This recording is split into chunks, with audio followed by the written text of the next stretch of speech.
আমরা একজন রাজনীতিবিদ, একজন সৈনিক, একজন স্টেটসম্যান যেভাবেই দেখি না কেন শহীদ রাষ্ট্রপতি জিয়া রহমানকে, বলা যায় প্রায় সকল ক্ষেত্রেই উনি সফল হয়েছিলেন।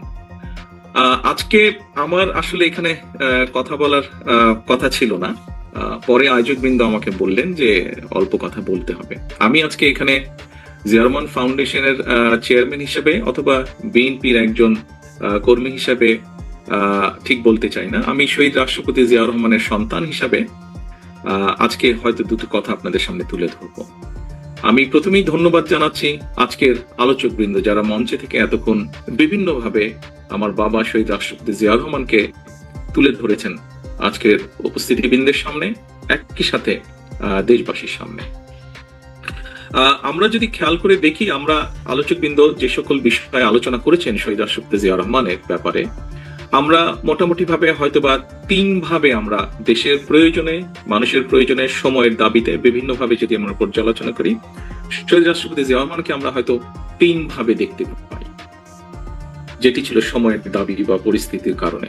প্রথম যদি আমরা দেখি, একজন সৈনিক হিসাবে একজন সৈনিকের কমিটমেন্ট হচ্ছে তার দেশের প্রতি, দেশের মানুষের প্রতি, দেশের মাটির প্রতি, দেশকে রক্ষা করা, দেশের মানুষের রক্ষা করা, সার্বভৌমত্বকে রক্ষা করা। আমরা দেখেছি শহীদ রাষ্ট্রপতি জিয়া রহমান যখন সময় এসেছে দেশের স্বাধীনতা রক্ষা করা বা স্বাধীনতা ছিনিয়ে আনার, আমরা যখন দেখেছি সময় এসেছে দেশের মাটিকে রক্ষা করা শত্রুর কবল থেকে, আমরা যখন দেখেছি যে সময় এসেছে দেশের মানুষকে রক্ষা করা, দেশের মাটি সার্বভৌমত্বকে রক্ষা করা, সেই সময় শহীদ রাষ্ট্রপতি জিয়া রহমান স্বাধীনতার ডাক দিয়েছেন।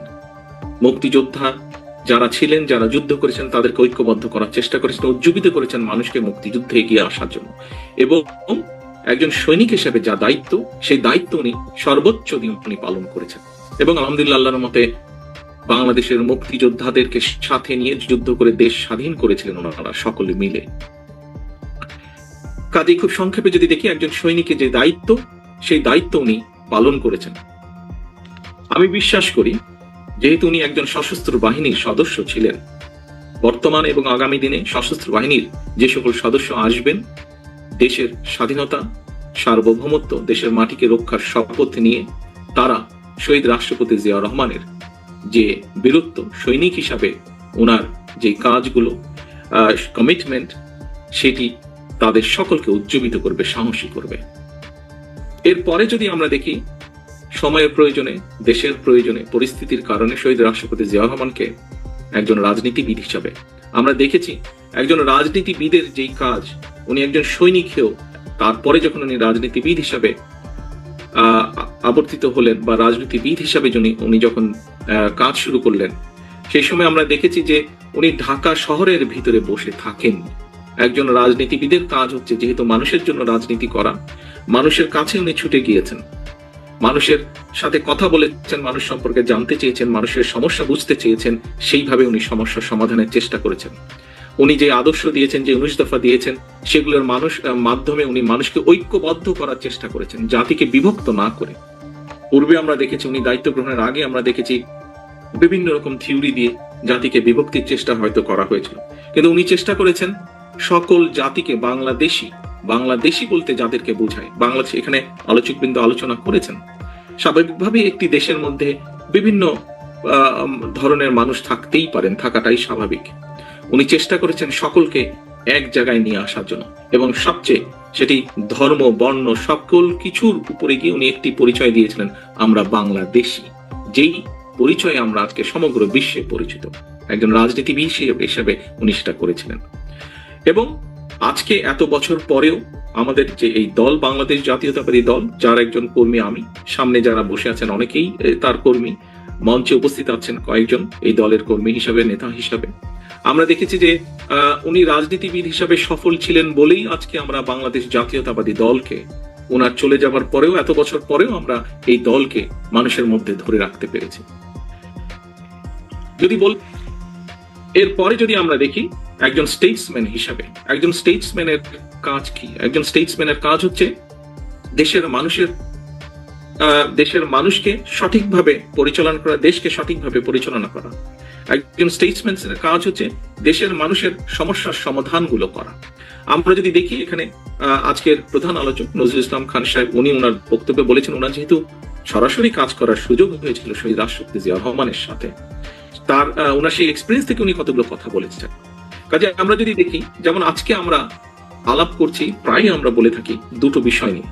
বাংলাদেশের যে বৈদেশিক মুদ্রা যে সোর্স, একটি হচ্ছে গার্মেন্টস শিল্প, আরেকটি হচ্ছে প্রবাসীদের রেমিটেন্স। এই দুটোতে জিয়া রহমান সাহেবের অবদান আছে। এই দুটোকে বাস্তবায়নের জন্য উনি উদ্যোগ নিয়েছিলেন এবং আলহামদুলিল্লাহ সফলও হয়েছিলেন। এরপরে অনেকগুলো বছর গিয়েছে, কিন্তু আমরা এখন পর্যন্ত সেভাবে বড় কোনো সেক্টর বের করতে সক্ষম হইনি যা আমাদেরকে বৈদেশিক মুদ্রায় সাহায্য করবে। কাজে স্টেটসম্যান হিসাবে উনি দেশের বেকারদের কর্মসংস্থানের ব্যবস্থা করেছিলেন। উনি স্টেটসম্যান হিসেবে সমস্যার সমাধান করেছিলেন দেশের বৈদেশিক মুদ্রা। উনি স্টেটসম্যান হিসেবে সমস্যার সমাধান করেছিলেন বহু মানুষের কর্মসংস্থানের ব্যবস্থা করেছিলেন দেশে এবং বিদেশে। এবং শুধু তাই নয়, প্রবাসীদের মাধ্যমে এবং একই সাথে গার্মেন্টস এর যে আজকে যে প্রসার, এর মাধ্যমে আমরা আমাদের দেশকেও বিশ্ব দরবারেও কিন্তু তুলে ধরতে পেরেছি প্রবাসীদের মাধ্যমে। এবং এই গার্মেন্টস শিল্পের মাধ্যমে বহু পৃথিবীর বিলিয়ন্স অফ মানুষ কিন্তু একটি বড় অংশ বাংলাদেশের সাথে পরিচিত আছে। প্রিয় সহকর্মীবৃন্দ, একজন স্টেটসম্যান হিসেবে যদি আমরা অন্যদিকেও দেখি, তাহলে আমরা এখানে উজ্জ্বল সাহেব বলেছেন কিভাবে উনি দেশের শিল্প সংস্কৃতিতে অবদান রেখেছেন। আমরা যদি স্পোর্টসের ক্ষেত্রেও দেখি, সেখানেও তার অবদান আছে। কাজেই আমরা স্টেটসম্যান হিসেবেও যদি ওনাকে বিবেচনা করি, সার্কের কথা এসেছে, সার্ককে বাস্তবায়ন করার মাধ্যমে উনি কিভাবে বাংলাদেশকে বিশ্ব দরবারে তুলে ধরতে সক্ষম হয়েছিলেন। এইভাবে যদি আমরা অনেকগুলো দেখি, এখানে পররাষ্ট্র মন্ত্রণালয় পররাষ্ট্র সচিবের দায়িত্ব পালন করেছেন একজন বক্তা ছিলেন। উনি ওনার বক্তব্যে তুলে ধরেছেন যে কিভাবে স্টেটসম্যান হিসেবে উনি বিশ্ব দরবারে বাংলাদেশকে তুলে ধরেছিলেন। কাজেই প্রিয় সম্মানিত উপস্থিতিবৃন্দ, আমরা একজন রাজনীতিবিদ, একজন সৈনিক, একজন স্টেটসম্যান যেভাবেই দেখি না কেন শহীদ রাষ্ট্রপতি জিয়া রহমানকে, বলা যায় প্রায় সকল ক্ষেত্রেই উনি সফল হয়েছিলেন। এখানে ফাহাম ওনার বক্তব্যে একটি কথা বলেছিলেন যে সাধারণত ওই পরিবেশে একজন মানুষ যে ভুলগুলো করতে পারেন, শহীদ রাষ্ট্রপতি জিয়া রহমান সেই ভুলগুলো করেন নাই। আমরা ওনার সৈনিক হিসাবে, ওনার সৈনিক জীবন থেকে, ওনার রাজনীতিবিদ জীবন থেকে, ওনার স্টেটসম্যানের জীবন থেকে আগামী দিনের ভবিষ্যৎ নেতৃবৃন্দ যারা আসবে বাংলাদেশে, ভবিষ্যৎ সৈনিক যারা আসবেন বাংলাদেশে, ভবিষ্যৎ রাজনীতিবিদ যারা দেশকে পরিচালনা করবেন, আমি দৃঢ়ভাবে বিশ্বাস করি প্রত্যেকের জন্য অনেকগুলো অনুকরণীয় হোক অথবা অনেকগুলো এক্সাম্পল হোক, অনেকগুলো বিষয় উদাহরণস্বরূপ হোক, ওনার কাছ থেকে আমরা নিতে পারবো, যা এই দেশকে, এই দেশের মানুষকে একটি উজ্জ্বল ভবিষ্যতের দিকে নিয়ে যেতে সক্ষম হবে বলে ওনার সন্তান হিসেবে আমি দৃঢ়ভাবে বিশ্বাস করি।